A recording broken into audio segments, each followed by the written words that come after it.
নমস্কাৰ এতিয়া বাতৰি হতে ষ্টুডিঅত মই প্ৰিয়ংকা আহিছো বিতং বাতৰলৈ গুৱাহাটী চিকিৎসা মহাবিদ্যালয় হস্পিটেলত অঘটন হোষ্টেলত উদ্ধাৰ হৈছে এমবিবিএছ ছাত্ৰৰ মৃতদেহ এমবিবিএছৰ চূড়ান্ত বৰ্ষৰ ছাত্ৰ নিম সিং পানমেৰ মৃতদেহ উদ্ধাৰ কৰা হৈছে হোষ্টেলৰ তলত পৰি থকা অৱস্থাত উদ্ধাৰ হৈছে মৃতদেহটো 4 নম্বৰ হোষ্টেলৰ প্ৰথম মহলাৰ 113 নম্বৰ কোঠাত আছিল ছাত্ৰজনৰ ঘৰ ডিমা হাছাওৰ মাহুৰত গুৱাহাটী চিকিৎসা মহাবিদ্যালয়ৰ অঘটন সংঘটিত হৈছে হোষ্টেলত উদ্ধাৰ হৈছে এমবিবিএছৰ ছাত্ৰৰ মৃতদেহ এমবিবিএছ চূড়ান্ত বৰ্ষৰ ছাত্ৰ আছিল নিম সিং পানমে তেওঁৰ মৃতদেহ উদ্ধাৰ কৰা হৈছে হোষ্টেলৰ তলত পৰি থকা অৱস্থাত উদ্ধাৰ হৈছে মৃতদেহটো 4 নম্বৰ হোষ্টেলৰ প্ৰথম মহলাৰ 113 নম্বৰ কোঠাত আছিল ছাত্ৰজনৰ ঘৰ ডিমা হাছাওৰ মাহুৰত বুলি জানিব পৰা গৈছে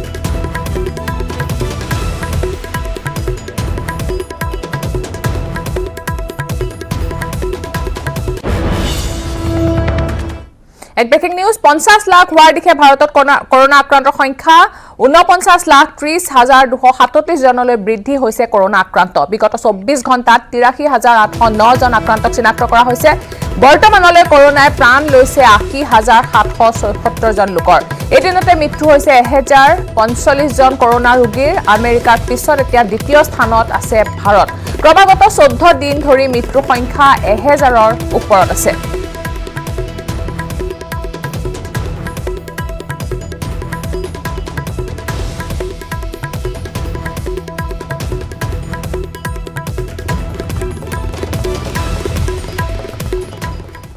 সুদীৰ্ঘ বছৰ ধৰি যাতায়াতৰ ক্ষেত্ৰত জমৰ যাতনা ভুগি থকা গহপুৰৰ দক্ষিণাঞ্চলৰ মিচিং জনগোষ্ঠীয় ৰাইজে অৱশেষত প্ৰতিবাদ সাব্যস্ত কৰিবলৈ বাধ্য হ'ল খাৰৈপৰীয়া গাঁও পঞ্চায়তৰ পৰা ৰাওনামুখ আৰু বৰতামুলি গাঁও পঞ্চায়ত সংযোগী প্ৰধান গড়কপ্তানি পথত ভুই ৰুই নাঙলেৰে হাল বাই তীব্ৰ প্ৰতিবাদ সাব্যস্ত কৰিলে মিচিং জাতীয় সংগঠন টিএমপিকে এমএমকে টিএমএমকে আৰু ভুক্তভোগী ৰাইজে লগতে অসমৰ মুখ্যমন্ত্ৰী সৰ্বানন্দ সোণোৱাল গড়কপ্তানি মন্ত্ৰী ডক্টৰ হিমন্ত বিশ্ব শৰ্মাৰ লগতে গহপুৰ সমষ্টিৰ বিধায়ক উৎপল বৰাৰ প্ৰতিকৃতিও দাহ কৰে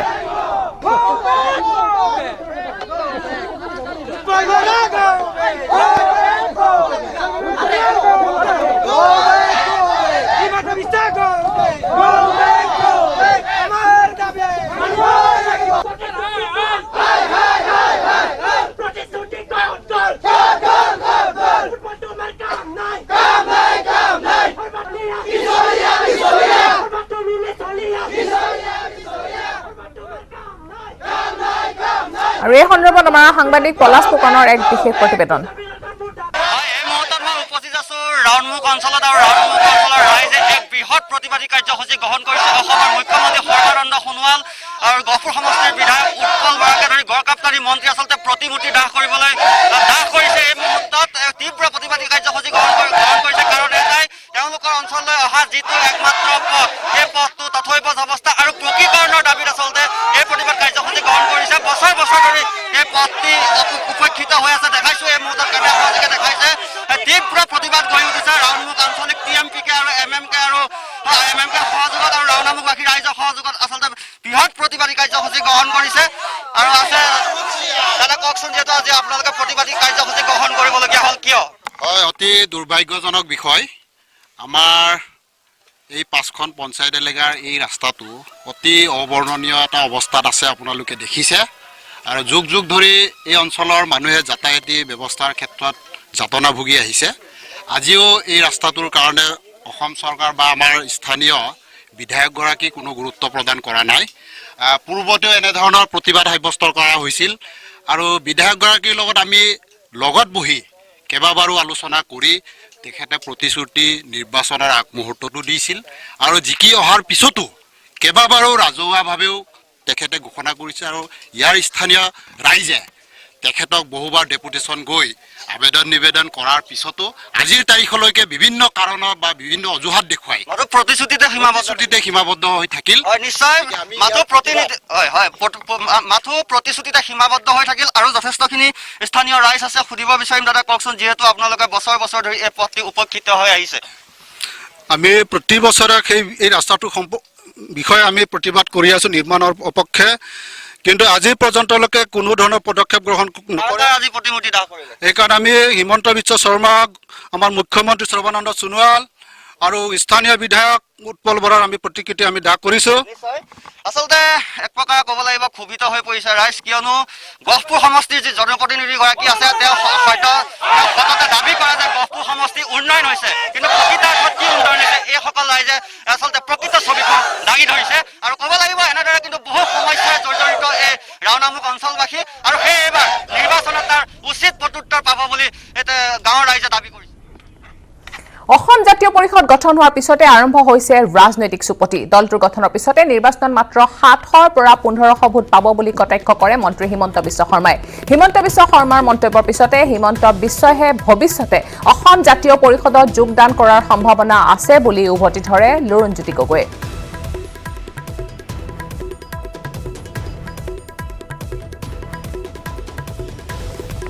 ইলেকশ্যনৰ বতৰ হ'লে নতুন দল, নতুন প্ৰাৰ্থী, নতুন সমাজসেৱক এইবিলাক আমি দেখা পাওঁ। গতিকে মই ভাবোঁ যে এইটো এটা স্বাভাৱিক ঘটনা। প্ৰতিটো সমষ্টিতে তেওঁলোকে 700 পৰা 1500 ভোট পাব। 700 আৰু 1500, 700 মিনিমাম, মেক্সিমাম 1500 ফিক্সড, আৰু ইয়াতকৈ নবদলে। খালি পিছত আকৌ নক'ব যে মই কিবা বেলেট বক্সত মেজিক কৰিলোঁ বুলি, এইটো মোৰ এছেছমেণ্ট। কোন দলে কিমান ভোট পাব, কোন প্ৰাৰ্থীয়ে কিমান ভোট পাব, সেইটো হয় তেওঁ অতি মানৱ হ'ব লাগিব, নহয় ভগৱান হ'ব লাগিব। নতুবা তেওঁৰ হাতত এনেকুৱা কিছুমান ক্ষমতা থাকিব লাগিব যি নেকি EVM মেচিন তেওঁলোকে কণ্ট্ৰল কৰিব পাৰে। EVM মেচিন মেনিপুলেট কৰা মানুহ ভগৱান বা অতি মানৱেহে তেনেকুৱা ধৰণৰ কথা ক'ব পাৰে। গতিকে তেখেতৰ কথাত মই ভাবোঁ যে বৰ বিশেষ গুৰুত্ব দিয়াৰ প্ৰয়োজনীয়তা নাই। হতাশাগ্ৰস্ত মানুহ বুলিতো সকলোৱে জানে। এই দলটোৰ কথা মই ফ'ল' কৰা নাই, মই বহুত বেছি পঢ়াও নাই, বহুত বেছি চোৱাও নাই, আৰু ইমানখিনি মোৰ তাতে ইণ্টাৰেষ্টো নাই, কাৰণ সেইটো দলতো আৰু মই যোগদান নকৰোঁ। গতিকে কাৰোবাৰ বিয়া মই নিমন্ত্ৰিত নহয়, গতিকে মইনো তাৰ বিষয়ে ইমান অস্ত্ৰোপচাৰ কৰি কি লাভ পাম। আঞ্চলিক শক্তি মানে কি বুজায়? আমিওতো আঞ্চলিক শক্তি, আমি কিবা ফৰেন শক্তি নেকি?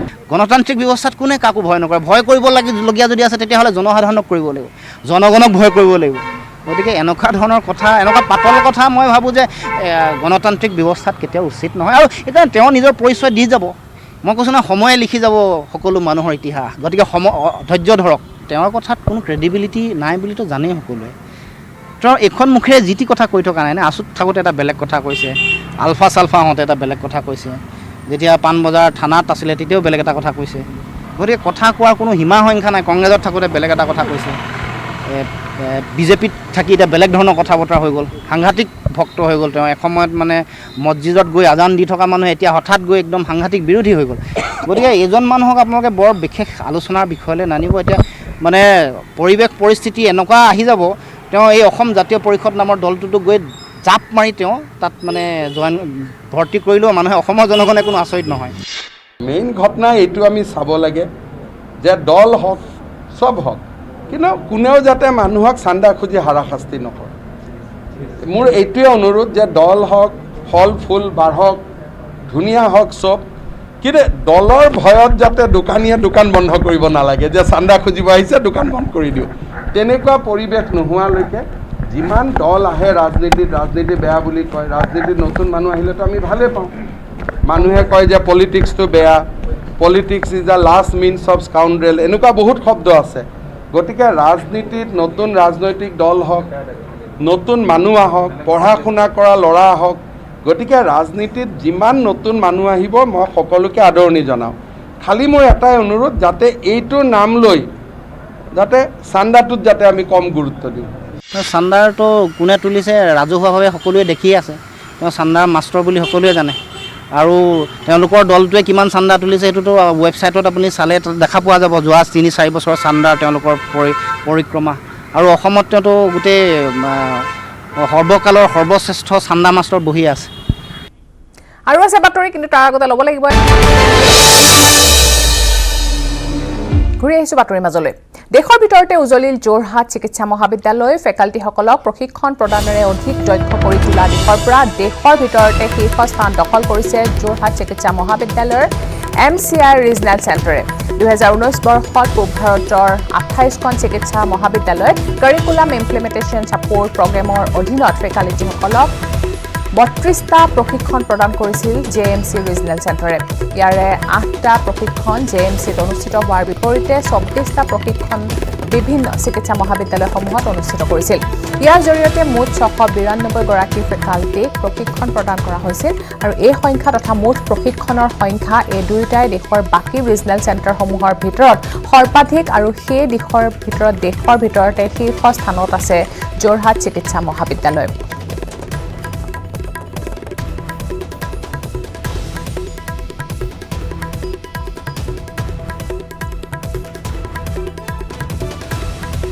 দেশৰ ভিতৰতে উজ্জ্বলিছে যোৰহাট চিকিৎসা মহাবিদ্যালয় ফেকাল্টিসকলক প্ৰশিক্ষণ প্ৰদানেৰে অধিক দক্ষ কৰি তোলা দিশৰ পৰা দেশৰ ভিতৰতে শীৰ্ষ স্থান দখল কৰিবলৈ সক্ষম হৈছে যোৰহাট চিকিৎসা মহাবিদ্যালয় যোৰহাট চিকিৎসা মহাবিদ্যালয়ৰ MCI ৰিজনেল চেণ্টাৰে দেশৰ ভিতৰতে শীৰ্ষ স্থান দখল কৰিবলৈ সক্ষম হৈছে 2019 বৰ্ষত পূব ভাৰতৰ 28খন চিকিৎসা মহাবিদ্যালয়ত কাৰিকুলাম ইমপ্লিমেণ্টেশ্যন ছাপোৰ্ট প্ৰগ্ৰেমৰ অধীনত ফেকাল্টিসকলক 32টা প্ৰশিক্ষণ প্ৰদান কৰিছিল JMC ৰিজনেল চেণ্টাৰে আৰু ইয়াৰে 8টা প্ৰশিক্ষণ JMCত অনুষ্ঠিত হোৱাৰ বিপৰীতে 24টা প্ৰশিক্ষণ বিভিন্ন চিকিৎসা মহাবিদ্যালয়সমূহত অনুষ্ঠিত কৰিছিল ইয়াৰ জৰিয়তে 692 গৰাকী ফেকাল্টিক প্ৰশিক্ষণ প্ৰদান কৰা হৈছিল আৰু এই সংখ্যা তথা মুঠ প্ৰশিক্ষণৰ সংখ্যা এই দুয়োটাই দেশৰ বাকী ৰিজনেল চেণ্টাৰসমূহৰ ভিতৰত সৰ্বাধিক আৰু সেই দিশৰ পৰা দেশৰ ভিতৰতে শীৰ্ষ স্থানত আছে যোৰহাট চিকিৎসা মহাবিদ্যালয় MCI ৰিজনেল চেণ্টাৰ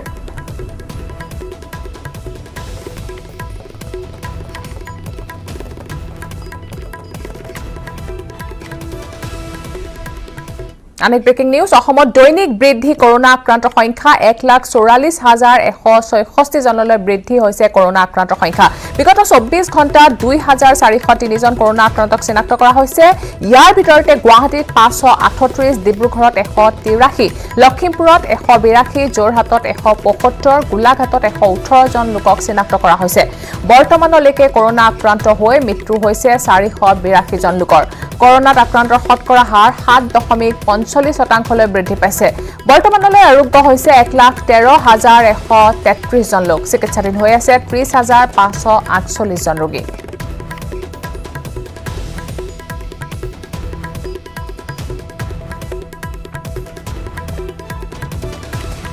অসমত দৈনিক বৃদ্ধি পাইছে কৰোনা আক্ৰান্তৰ সংখ্যা 1,44,166 জনলৈ বৃদ্ধি হৈছে কৰোনা আক্ৰান্তৰ সংখ্যা বিগত 24 ঘণ্টাত 2,403 জনলৈ আক্ৰান্ত হৈছে কৰোনাত আৰু ইয়াৰ ভিতৰতে গুৱাহাটীত আছে 538 ডিব্ৰুগড়ত 183 লখিমপুৰত 182 যোৰহাটত 175 আৰু গোলাঘাটত 118 জন চিনাক্ত কৰা হৈছে বৰ্তমানলৈকে কৰোনা আক্ৰান্ত হৈ মৃত্যু হৈছে 482 জন লোকৰ কৰোনাত আক্ৰান্তৰ শতকৰা হাৰ 7.45% বৃদ্ধি পাইছে বৰ্তমানলৈ আৰোগ্য হৈছে 1,13,133 জন লোক আৰু চিকিৎসাধীন হৈ আছে 30,548 জন ৰোগী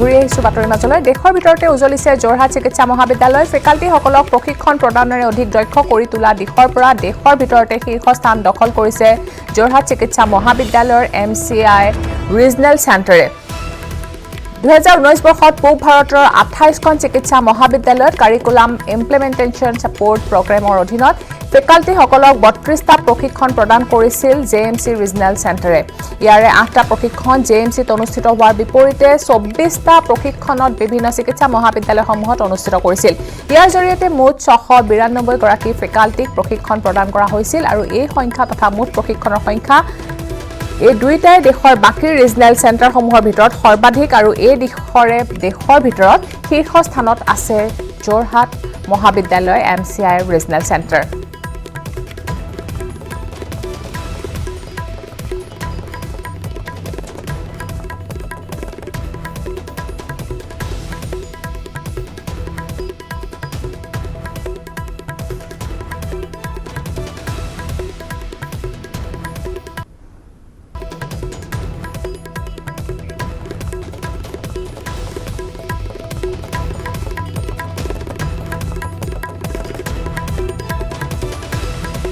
দেশৰ ভিতৰতে উজ্জ্বলিছে যোৰহাট চিকিৎসা মহাবিদ্যালয় ফেকাল্টিসকলক প্ৰশিক্ষণ প্ৰদানেৰে অধিক দক্ষ কৰি তোলা দিশৰ পৰা দেশৰ ভিতৰতে শীৰ্ষ স্থান দখল কৰিছে যোৰহাট চিকিৎসা মহাবিদ্যালয়ৰ MCI ৰিজনেল চেণ্টাৰে ফেকাল্টিসকলক 32টা প্ৰশিক্ষণ প্ৰদান কৰিছিল ৰিজনেল চেণ্টাৰে। ইয়াৰে 8টা প্ৰশিক্ষণ JMC অনুষ্ঠিত হোৱাৰ বিপৰীতে 24টা প্ৰশিক্ষণত বিভিন্ন চিকিৎসা মহাবিদ্যালয়সমূহত অনুষ্ঠিত কৰিছিল।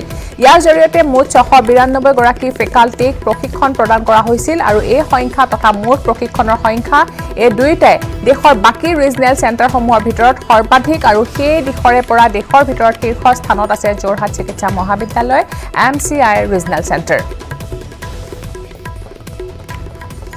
আৰু এই বিষয়ে আমি অধিক জানিবলৈ আমি যোৰহাটৰ সাংবাদিক গৌতম বৰাৰ ওচৰলৈ। গৌতম বৰা, আপোনাৰ ওচৰলৈ আহিছোঁ যিহেতু এটা ভাল খবৰ যোৰহাটবাসীৰ বাবে, আপোনাৰ পৰা অধিক আৰু কি খবৰ আছে জানিব বিচাৰিম। হয়, নিশ্চয়কৈ প্ৰিয়ংকা, বিশেষকৈ মেডিকেল পাঠ্যক্ৰমৰ বাবে শেহতীয়াকৈ 20 বছৰৰ অন্তত যি মেডিকেলৰ পাঠ্যক্ৰম সলনি হৈছিলে তাৰ বাবে প্ৰশিক্ষণৰ প্ৰয়োজন হৈছিলে ফেকাল্টিসমূহৰ বিশেষকৈ। আৰু 2019 চনত যোৰহাট মেডিকেল কলেজত স্থাপন কৰা MCI regional centre for medical education টেকনলজিয়ে এই প্ৰশিক্ষণ প্ৰদান কৰিছিলে। মাত্ৰ 10জন প্ৰশিক্ষকে তেওঁলোকে এয়া আৰম্ভ কৰিছিলে আৰু পূব ভাৰতৰ বিশেষকৈ অসমৰ 14খন মেডিকেল কলেজ আৰু পশ্চিমবংগৰ 14খন মেডিকেল কলেজৰ যিসকল ফেকাল্টি 692 গৰাকী ফেকাল্টিক তেওঁলোকে প্ৰশিক্ষণ প্ৰদান কৰিছিলে আৰু তেওঁলোকে উপযুক্ত কৰি তুলিছিলে যে নতুন যি পাঠ্যক্ৰম সেই পাঠ্যক্ৰমৰ জৰিয়তে যাতে পাঠদান কৰিব পাৰে। আমি সেই বিষয়ে পিছত আমি অৱগত কৰিম প্ৰিয়ংকা। এইসকলে হৈছে সেইসকল ফেকাল্টি যাৰ জৰিয়তে পূব ভাৰতৰ ভিতৰত প্ৰথমবাৰৰ বাবে স্বীকৃতি লাভ কৰিছিলে যোৰহাট মেডিকেল কলেজে, যি MCI ৰিজনেল চেণ্টাৰৰ স্বীকৃতি লাভ কৰিছিলে। আৰু তাৰপিছত 10 গৰাকী প্ৰশিক্ষকৰে আৰম্ভ কৰা এই কেন্দ্ৰৰ জৰিয়তে প্ৰশিক্ষণ প্ৰদান কৰা হৈছিলে আৰু যি দেশৰ ভিতৰতে সৰ্বাধিক বুলি ইতিমধ্যে MCI দ্বাৰা স্বীকৃতি প্ৰদান কৰা হৈছে। কনভেনৰ আছে, মই বাইদেউৰ পৰা জানিবলৈ চেষ্টা কৰিম এই ৰিজনেল কেন্দ্ৰৰ যে বাইদেউ এটা ভাল বহুত ইনচাৰ্জ বাইদেউ আছে। মই বাইদেউ কি ক'ব, কেনেধৰণে এই সফলতা হৈছে আৰু ইয়াৰ জৰিয়তে বিশেষকৈ ফেকাল্টিসকল আৰু ছাত্ৰ ছাত্ৰীসকল কেনেধৰণে উপকৃত হ'ব? যথেষ্ট হ'ব, কাৰণ আগতে মানৱ নাৰায়ণ বৰুৱাই ইতিমধ্যে অথনি কৈছিলে যে 1997ৰ পিছত যোনটো কাৰিকুলাম চেঞ্জ হোৱাই নাছিলে আমাৰ।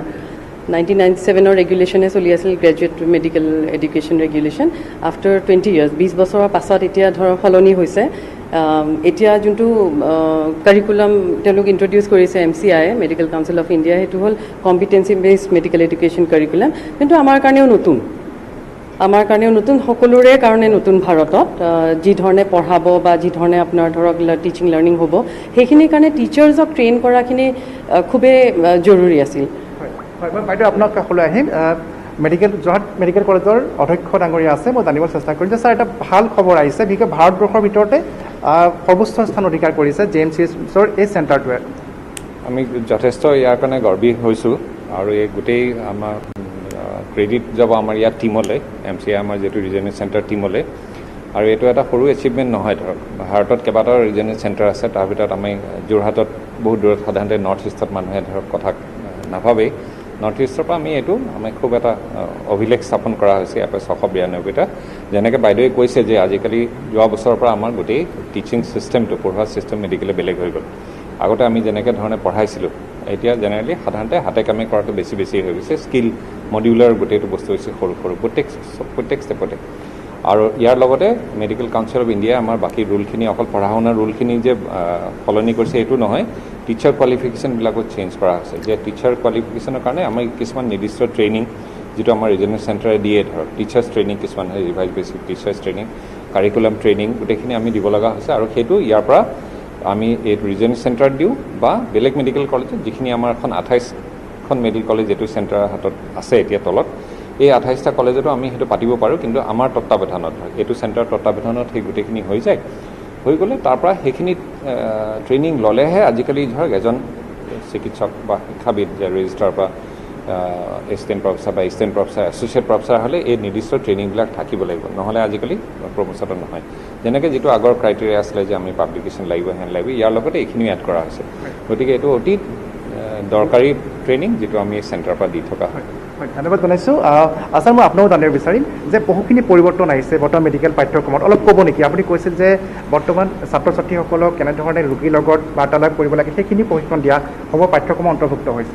হয়, কাৰণ আমি যদি চাওঁ যে আমি বাইদেৱে কোৱাৰ দৰে আমাৰ যিটো MBBS পাঠ্যক্ৰম আছিলে, গতিকে সেই পাঠ্যক্ৰমৰ ধৰি লওক পাছত 20 বছৰ মাজত পাৰ হৈ গ'ল আৰু সেই 20টা বছৰ বা 2টা দশকত বহুতখিনি সলনি হ'ল ধৰি লওক আপোনাৰ ৰোগৰ ধৰণ সলনি হ'ল আৰু ধৰি লওক আমাৰ ধৰি লওক বহুতখিনি সামাজিক পৰিৱৰ্তন হৈছে আৰু সেই সামাজিক পৰিৱৰ্তন বা যিখিনি ধৰি লওক পৰিৱৰ্তন হৈছে চিকিৎসা বিজ্ঞানৰ ক্ষেত্ৰত গতিকে সেইখিনিৰ লগত খাপ খোৱাকৈ হয়তো আমাৰ যিখন পুৰণা পাঠ্যক্ৰম আছিলে পাঠ্যক্ৰমখিনিখনে ধৰি লওক সেইখিনি হয়তো কৰিব পৰা নাছিলে গতিকে সেইটো কথা আগত ৰাখি MCI নতুন পাঠ্যক্ৰমখন আনিলে গতিকে এই পাঠ্যক্ৰমখনত আমি কি নতুন বস্তু দেখা পাইছোঁ আপোনালোকে 28খন মেডিকেল কলেজৰ 692গৰাকী ফেকাল্টিক ইতিমধ্যে প্ৰশিক্ষণ দিছে আৰু নতুন যি পাঠ্যক্ৰম সেয়া ইতিমধ্যে তেনেধৰণে পাঠদান কৰা হৈছে 2019 চনৰ পৰা হয় গতিকে 2019 চনত যোৱা বছৰৰ পৰা যিটো নতুন বেটছ আহিছে গতিকে সেই নতুন বেটছক আমাৰ নতুন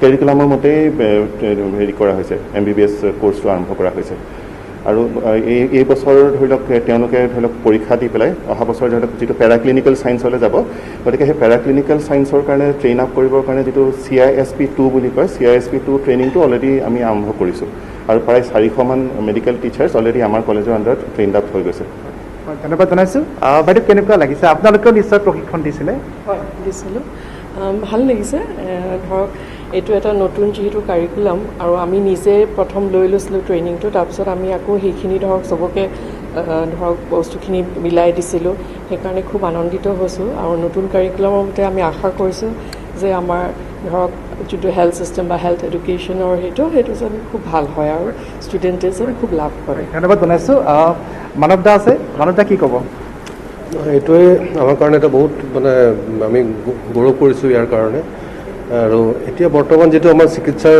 যিটো আপোনাৰ এডুকেশ্যন কাৰিকুলামটো এতিয়া অলপ চেঞ্জ হৈছে আগৰ নতুনকৈ চেঞ্জ হৈছে তো এইখিনি পঢ়াবৰ কাৰণে টিচাৰসকলক তেখেতলোককো ট্ৰেইনিং দিব লাগে যাতে তেখেতলোকে কেনেকৈ ল'ৰা ছোৱালীক কেনেকৈ পঢ়াব আৰু কেনেকৈ এছেছমেণ্ট কৰিব তেখেতলোকে সেই তাৰ ভিত্তিত সেইখিনি বহুত দৰকাৰী এইটো বহুতে দৰকাৰী আৰু মই ইয়াৰ এটা হয় গৌতম বৰা আপোনাৰ ওচৰত পুনৰ আহিছোঁ এই মুহূৰ্তত আপোনাক ধন্যবাদ জনাইছোঁ আৰু ক'ব লাগিব নিশ্চয়কৈ এটা ভাল খবৰ আৰু চিকিৎসা সেৱাৰ ক্ষেত্ৰত এক বিশেষ সফলতা বৃহৎ সফলতা বুলি আমি ক'ব লাগিব বহুত ধন্যবাদ জনাইছোঁ এয়া আছিল আমাৰ সাংবাদিক গৌতম বৰা যোৰহাটৰ পৰা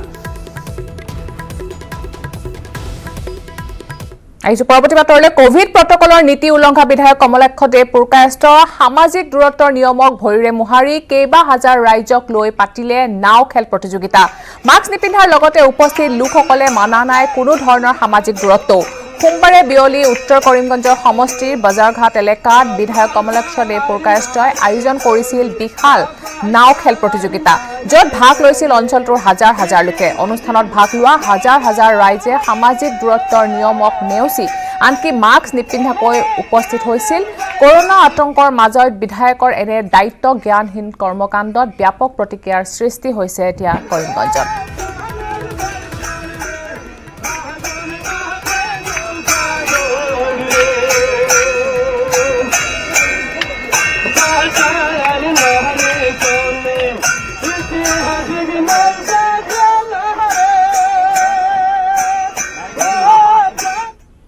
আৰু আছে বাতৰি কিন্তু তাৰ আগতে লৈছোঁ পুনৰলৈ কৰোনাৰ সংকটৰ বাবে এবাৰ ৰঙিয়াত অনুষ্ঠুপীয়াকৈ পালন কৰা হ'ব দুৰ্গা পূজা চৰকাৰী নিৰ্দেশনা মৰ্মে অনুষ্ঠুপীয়াকৈ দুৰ্গা পূজা অনুষ্ঠিত কৰিব ৰঙিয়াৰ এই দুৰ্গা পূজা সমিতিয়ে শতবৰ্ষ অতিক্ৰম কৰা এই দুৰ্গোৎসৱত সামাজিক দূৰত্ব আৰু মাস্ক পৰিধান কৰি দুৰ্গা পূজা পালন কৰিবলৈ প্ৰস্তুত ৰঙিয়াৰ এই সমিতি ৰাজ্যত দ্ৰুতগতিত বৃদ্ধি হোৱা কৰোনাৰ ভয়াৱহতাৰ প্ৰতি লক্ষ্য ৰাখি এই সমিতিখনে ৰাজ্যকো সম্পূৰ্ণ চৰকাৰী নীতি নিয়ম মতে দুৰ্গা পূজা পালন কৰিবলৈ আহ্বান জনাইছে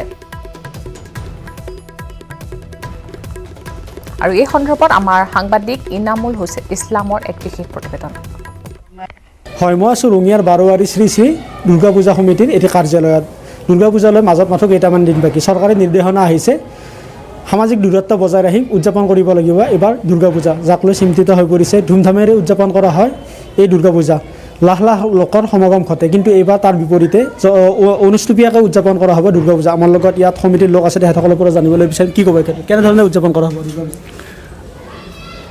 আমি ৰঙিয়া বাৰোৱাৰী দুৰ্গা পূজা পুৰণা সমিতিয়ে এইবাৰ আমি একদম অনুষ্ঠুপীয়া কৰি আমি দুৰ্গা পূজা উদযাপন কৰিম চৰকাৰী নীতি নিৰ্দেশনা মানি যিটো আমাৰ এই ছ'চিয়েল ডিষ্টেঞ্চ বা আমাৰ যিবিলাক পেণ্ডেল নবনাওঁ আপোনাৰ লাইটিং তেনেকৈ নকৰোঁ আমাৰ খালি বৈদিকভাৱে যিটো আমাৰ বৈদিক পূজা যিটো আৰু সেই বৈদিক পূজাখিনি আমি কৰিম নীতি নিয়মেৰে। আমাৰ ইয়াতে কোনো ধৰণৰ মেলাত নহয়, লাইটিং নকৰোঁ, পেণ্ডেল নবনাওঁ, আমাৰ ভোগ বিতৰণ কৰা হয়।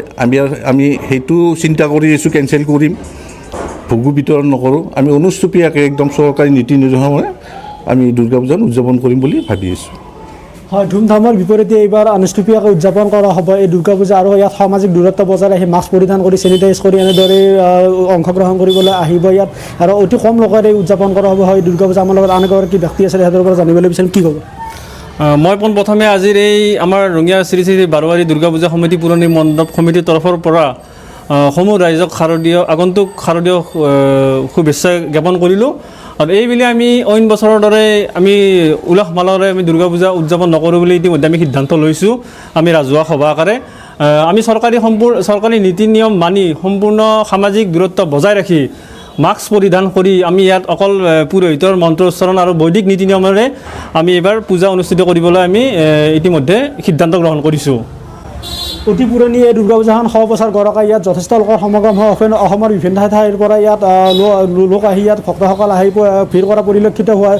কিন্তু তাৰ বিপৰীতে এইবাৰ COVID-19ৰ বাবে যি কৰোণা ভাইৰাছ বিয়পাৰ আশংকা আছে, সেই তাক লৈ চিন্তিত হৈ পৰিছে। আৰু তাৰ বাবে এতিয়া চৰকাৰৰ ফালৰ পৰা হওক, প্ৰশাসনৰ ফালৰ পৰা যি ব্যৱস্থা গ্ৰহণ কৰিছে, অতি কম লোকৰে অনুষ্টুপীয়াভাৱে উদযাপন কৰা হ'ব এই দুৰ্গা পূজা। বিশ্বকৰ্মা পূজালৈ মাজত মাত্ৰ এটা দিন বাকী। মৃৎশিল্পীসকলে মৃন্ময় মূৰ্তিসমূহত অন্তিম পৰশ দিয়াত ব্যস্ত হৈ পৰিছে। কিন্তু বিশ্বকৰ্মা পূজা হ'ব নে নহ'ব তাক লৈ এতিয়া অনিশ্চয়তাই দেখা দিছে, যাৰ কাৰণে চিন্তিত হৈছে মৃৎশিল্পীসকল। আন বছৰ 200-300 মূৰ্তি নিৰ্মাণ কৰা শিল্পীসকলে এইবাৰ অতি কম সংখ্যক মূৰ্তি নিৰ্মাণ কৰিছে যদিও সেয়া বিক্ৰী হ'বনে নাই তাক লৈ এতিয়া চিন্তিত হৈ পৰিছে, কাৰণ অৰ্ডাৰ অবিহনে নিৰ্মাণ কৰিছে মূৰ্তি। আনহাতে এতিয়ালৈকে দুৰ্গা পূজাৰ কাৰণে এটাও মূৰ্তি নিৰ্মাণ কৰা নাই মৃৎশিল্পীসকলে। এনে অৱস্থাত মূৰে কপালে হাত দিছে মঙলদৈৰ এই শিল্পীসকলে। আৰু এই সন্দৰ্ভত আমাৰ সাংবাদিক নৱজ্যোতি মহন্তৰ এক বিশেষ প্ৰতিবেদন। মই উপস্থিত আছোঁ মঙলদৈ চহৰৰ মৃৎ শিল্পালয়ত, আৰু যি শিল্পালয়ে প্ৰতি বছৰে প্ৰায় শতাধিক তেওঁলোকে দুৰ্গাৰ মূৰ্তি নিৰ্মাণ কৰে, লগতে বিভিন্ন মূৰ্তি নিৰ্মাণ কৰে। কিন্তু এইবাৰ পূজা যিহেতু নহ'ব তাৰ কাৰণে কিন্তু সৰগ ভাঙি পৰিছে এইসকল মৃৎশিল্পীৰ। ৰমেশে দেখুৱাইছে এইখন যি মঙলদৈ চহৰৰ মাজমজিয়াৰ এখন শিল্পালয়, যিখন শিল্পালয় বিভিন্ন মূৰ্তি নিৰ্মাণ কৰা হয়। এইবাৰ যিহেতু দুৰ্গা পূজা পালন কৰা নহ'ব, মূৰ্তিৰ পূজা কৰা নহ'ব, সেই কাৰণে কিন্তু এইসকল শিল্পীৰ বিশেষ সৰগ ভাঙি পৰিছে এতিয়া লোকসকলৰ, অৰ্থাৎ শিল্পীসকল। আমি কথা পাতিম। আপোনালোকৰ যিহেতু এইবাৰ যিহেতু কিছু মূৰ্তি বনাইছে বিশ্বকৰ্মাৰ, কিন্তু দুৰ্গা পূজা এইবাৰ পালন কৰা নহ'ব, মূৰ্তি নহ'ব বুলি ঘোষণা কৰিছে প্ৰশাসনেও, কি ক'ব, কি অৱস্থা সৃষ্টি হ'ব পাৰে? দুর্গা পূজা নহলে আমার একদম দিকদারি হব। নেক্সট বছর ধরক একটা আশাত করো, ঋণ ধার থাকো, হেঁটো মারো, দুর্গা পূজা কাম করি, বহুত ঋণ ধার, মোটা ঋণ ধার মারবার পারো, একটু সাহস করি আমালোকে দুর্গা পূজাটো করো, বানাও মূর্তি। এবার তো একদম অর্ডার পাতি নাই, এতিয়ালৈকে আহাই নাই। 3 মাহ বনাব আৰম্ভ কৰিছিলে এনেই। চুৰিয়া চিমেণ্ট ব্যৱহাৰ কৰিলে ঘৰ 50% অধিক মজবুত হয়। আপোনাৰ ঘৰ অটুট হ'লে হ'ব অটুট অসম। চুৰিয়া চিমেণ্ট, অটুট ঘৰ, অটুট অসম।